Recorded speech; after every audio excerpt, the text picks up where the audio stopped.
Welcome everyone to another edition of Play It Through, and on this edition it's Beetlejuice, brought to us by LJN. While it was produced by LJN, it was actually developed by the great developer Rare.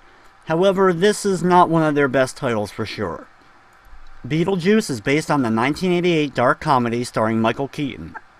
While Beetlejuice happens to be one of my absolute favorite movies, the game on the other hand is one of those ones I have a big grudge with from my childhood.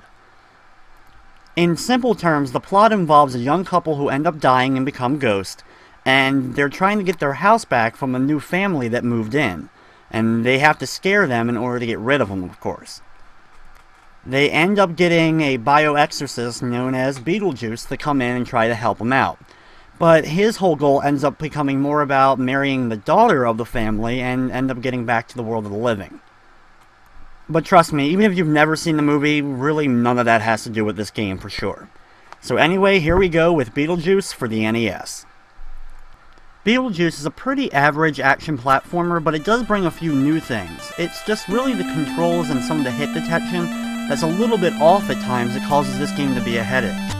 And there also happens to be a one level in particular, which is a real pain.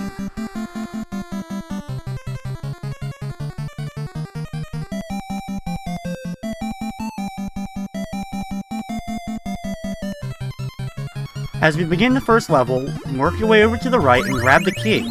Then move back over to the left and enter the door. Once inside, you have to be very careful of these lasers because it's an instant death if they hit you. Normally, you have 3 hits before you end up losing a life, which is represented in the middle of the screen. Just like the film, if Beetlejuice is said 3 times, it signifies that he's going to be summoned, so I guess in this case, if you get hit 3 times, you end up losing a life. Thankfully, by grabbing one of the flowers, you can also get yourself some invincibility for a brief period of time. Be sure to jump up here and grab the book because we need it in order to enter the next area. Hit this switch in order to get the exit to light up and then go out. Jump along the clouds and be very careful and work your way over here. This is the first time we see the beetle holes in the game. Basically, your goal here is to stomp on the beetles and get points. These points can then be used as money. Each different colored beetle ends up giving you a different amount of points. And each different colored beetle also has a different pattern of movement.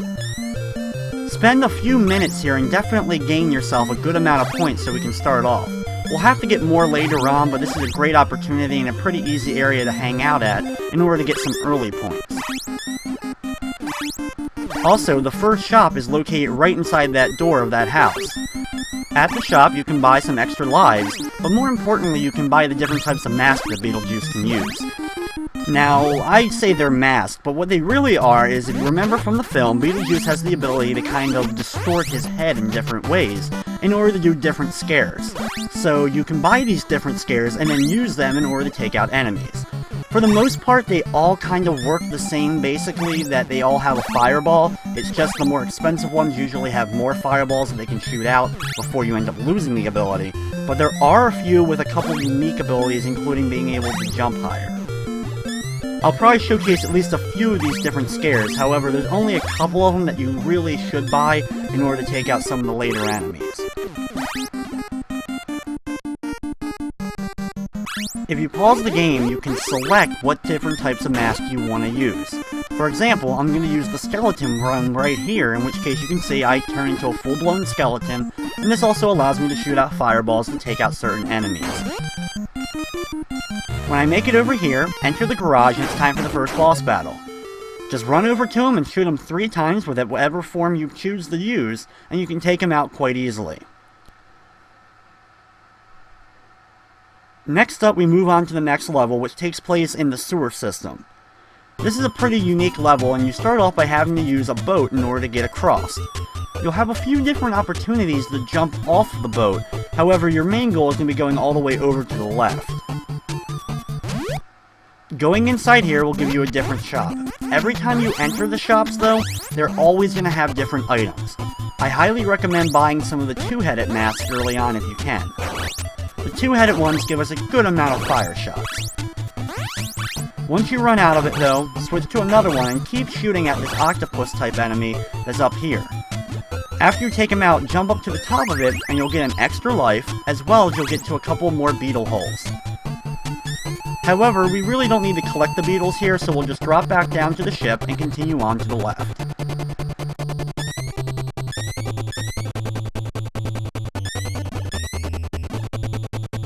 Over here, you can jump up to another one of the beetle spawn points, and then work your way over to the left and enter this shop in order to buy some more. One of the best ones you can also buy here is the Birdman in this case.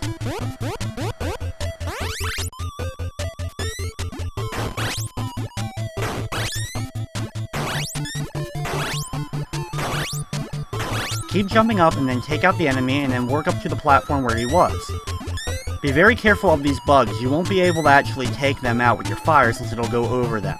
So just jump on the edge of the platform and work your way. When you get up to the top here, take out this guy by using one of your other many heads, either Birdman or your double head, or maybe even your skeleton at this point. It takes a good amount of shots, but you also get money for taking out this guy, so it's kind of worth it.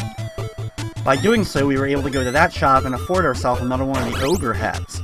The ogre mask is one of the absolute best ones you can get, but it's pretty expensive to use.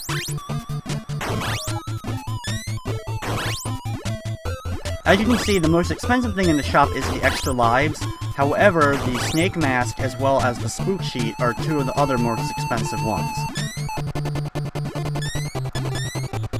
Work your way around the top here and take out some beetles if you need it, then slowly drop down here, but be very careful. If you drop down too fast, you'll end up losing a life by falling down what it would look like is a pit.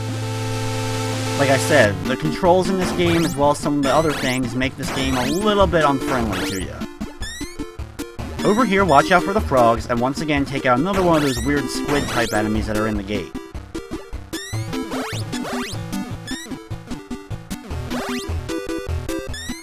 Grab a few extra beetles if you need them, and then head into this shop if you want, and buy yourself another ogre mask if it's available.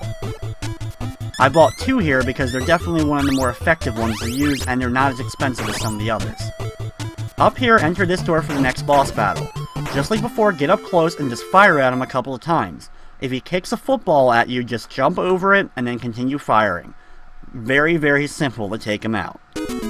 Next up is the house, and this is where the game starts to get a lot trickier. It becomes extremely difficult to dodge enemies here, and since it's a top-down view, it can also be a little disorienting at times. Basically, your goal is in each room to find the key and then make your way into the next part of the house. You'll have to open lots of different doors, dodge tons of different enemies in order to do so.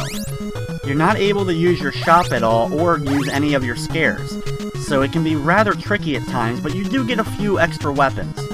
In any scene with the door, if you get caught, it ends up taking you to the other world where you'll have to battle the sandworm.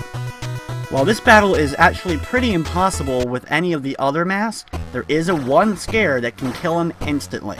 I'll only show this area once though, but you do get a free extra life for coming here. Equip yourself the double head mask and get one fire shot in on the sandworm and it's instantly defeated. Once you kill it, go over to the door and go back to the room you were in the house. You have to defeat the sandworm though in order for you actually to move on.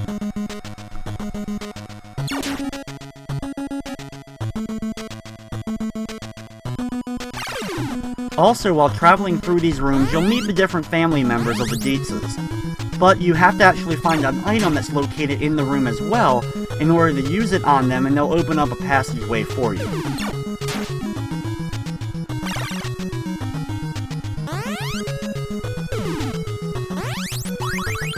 In here, grab yourself the book, and then you'll be able to use it so you can continue on. Also, be sure to open up these boxes so you can get some of those vial bombs. They're one of the more useful weapons and can definitely help you out taking out some of the enemies. You can actually kind of use the book and throw it at the character and they'll move out of the way so you can continue on. In the next room, travel up here but try to do your best to avoid these bugs, and then head back to the door and it'll take you back to where the entrance area was.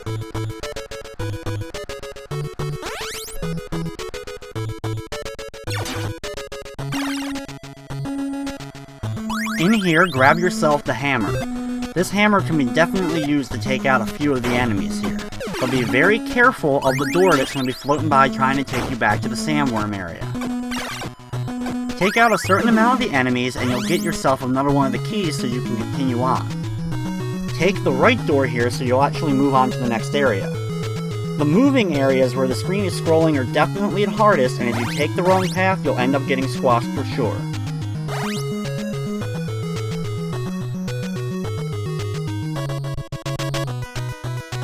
Besides some of the enemies having some really bad hit detection, another reason why I hate this level is the fact that it's so long. This is easily the longest level, and honestly, it's about half the game is just this stage alone.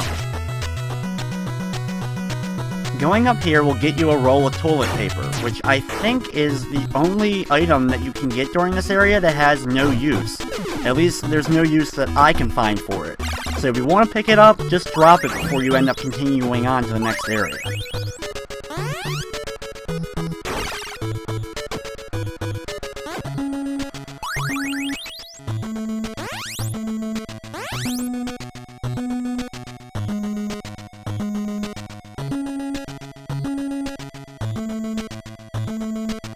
These leg enemies are definitely the worst enemies in the whole game. They move at a random pattern and can be almost impossible to judge where they're going to go next, so you can't dodge them. It's best to try to just move back and forth when you're near them, and when you see an opening, take it and run and try to get past them. They seemingly like to even home in on you at times and can drain your health rather quickly, giving you 2 or 3 hits immediately, causing you to lose a life.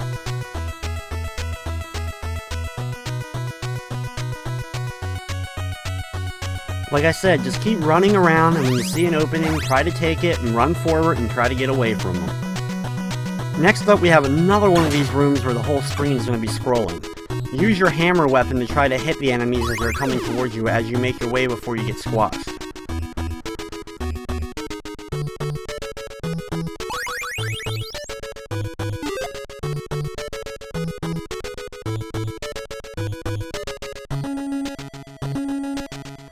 In the next room, you'll have to actually take out the fire by extinguishing it first before you'll be able to enter the door.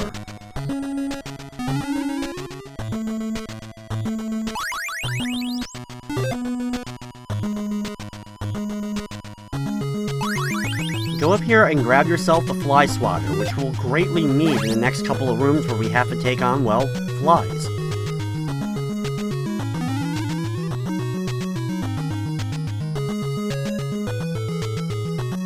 One of the most annoying things with the items in this level is when you pick up a new item, you have to use that one first. So in order to use the spray can here, we have to throw out the fly swatter and then immediately drop the can without picking up the fly swatter again, and being able not to be too close to end up initiating a talking sequence. In this room, get out the fly swatter and immediately start throwing it and try to take out as many of these flies as you possibly can. Also, be very careful of the shark that is rotating around the giant rug in the middle of the room. You have to take out all the flies in order to be able to open the door on the far right. The next room has some more of those sharks as well as 3 pairs of those leg enemies. Go up here and grab yourself the rubber duck.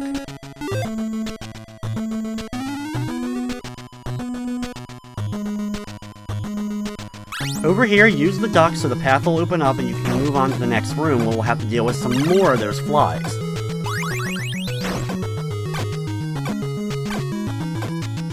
The rooms with the flies are extremely annoying, so you have to get really good at throwing out the fly swatter while also being able to dodge the floating door again. In the next scrolling room, this one's probably the trickiest one so far. You have to move very, very fast to get up here and be able to get the key and go through the correct door. You then have to do another one immediately after, and this part has a very long run you have to make all the way over to the right, and if you're off just slightly, you'll end up getting squashed.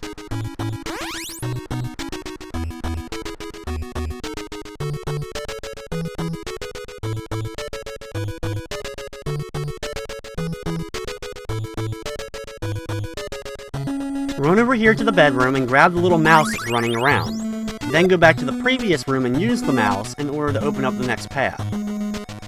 While doing so, also try to do your best to dodge the other pair of moving legs that are going to be trying to get you.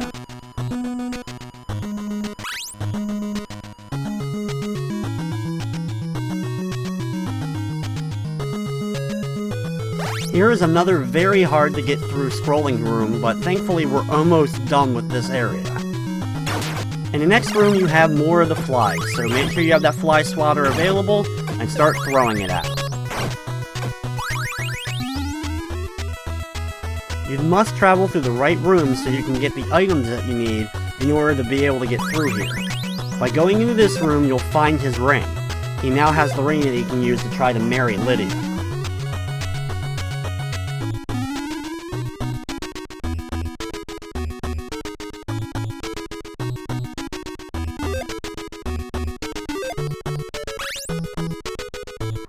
Use the ring on Lydia, and she'll move out of the way so you can come over here and grab the pair of glasses. Also, make sure you grab yourself the key and go through the locked door above. Here is the final room. Just walk forward and you complete the stage. We now move on to the next level.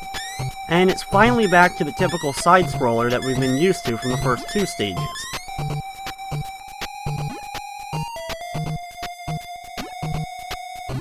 This level has a lot of different platforms to jump to. And like I mentioned earlier, if you accidentally fall off from too high of a distance, the screen will not scroll with you, it'll just cost you a life. After climbing up here, take out some beetles if you need the points, and then enter this tower. Work your way up slowly so you can avoid the bugs as they make their way down as well. You'll have to make a couple of long jumps while making your way up this tower.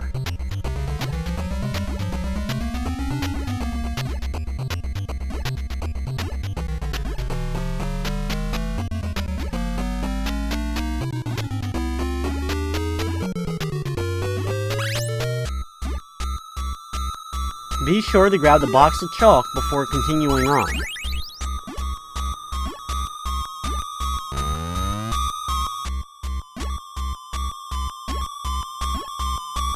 When you make it out of the tower, head over to the right, then slowly work your way down the platform, slowly dropping down one at a time, letting the screen scroll down so you can see the next platform, and then continue on.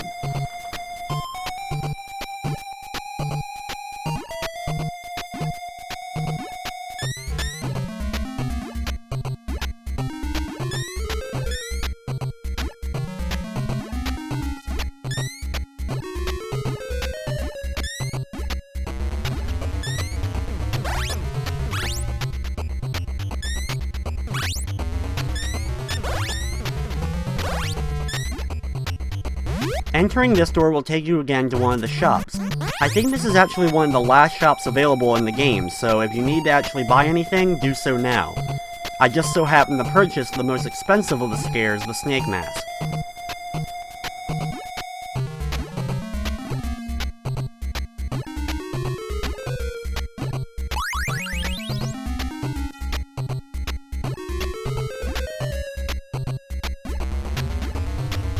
You'll have to make a leap of faith here in order to actually land on this cloud. If you land on it correctly, you'll be able to continue down and the screen will scroll instead of you accidentally losing a life here. When you make it to the bottom though, you can enter the door for the next boss battle. Just equip one of the scares that you have, whichever one you really prefer at this point. I'll use the ogre mask. Then get close to this wizard and jump up and down and try to fire at his head. If you jump correctly, you'll be able to completely dodge his lightning no problem and land in a couple of shots. It takes about 5 or 6 to defeat him.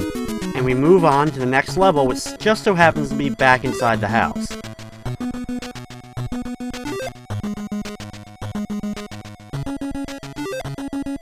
Remember the glasses that we picked up in the house previously? Well, we can use them now in order to move at them so we can continue on in the stage. In the next area, you'll have to move all through the correct doors so you can make it through.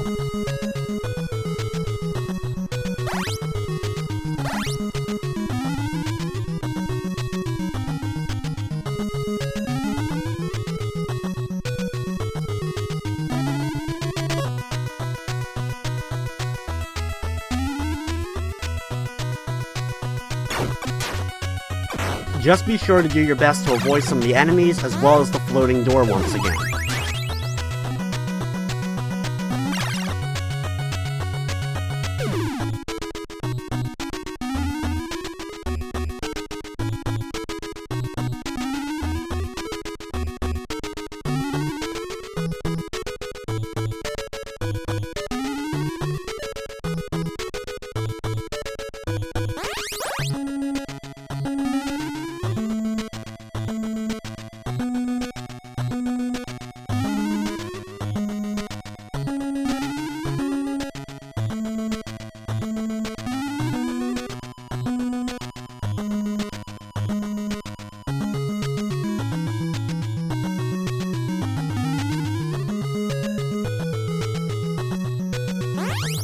After going through about 1,000 doors, you'll finally make it to the brick wall, and Beetlejuice will draw a door on it and go to the afterlife, which is the final stage of the game. Now this is the last level of the game, and it's a little bit weird. You have to go around on the platforms and collect numbers. Once you collect all the numbers, you'll be able to complete the stage and beat the game.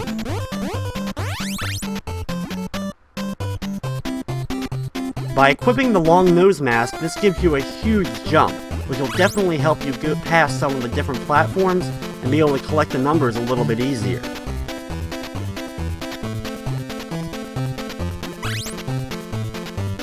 Compared to some of the other levels in the game, this one is a much needed break, except being the last level, you would expect it to be the hardest. The numbers are always in the same places each time, so if you've beaten it before, you'll know where they are the second time around. The same glitchiness of the platforms does still exist, so be careful when falling down the previous platforms.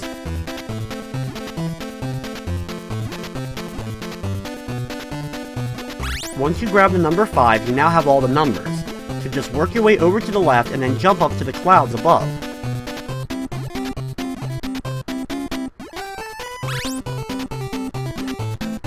Once up here, get the screen to scroll up and then start making your way over to the right. After a few more platforms of clouds, you'll come to a door with exit and complete the game.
And there we have Beetlejuice for the NES. After that, it goes back to the main title screen, and you can start the game all over again.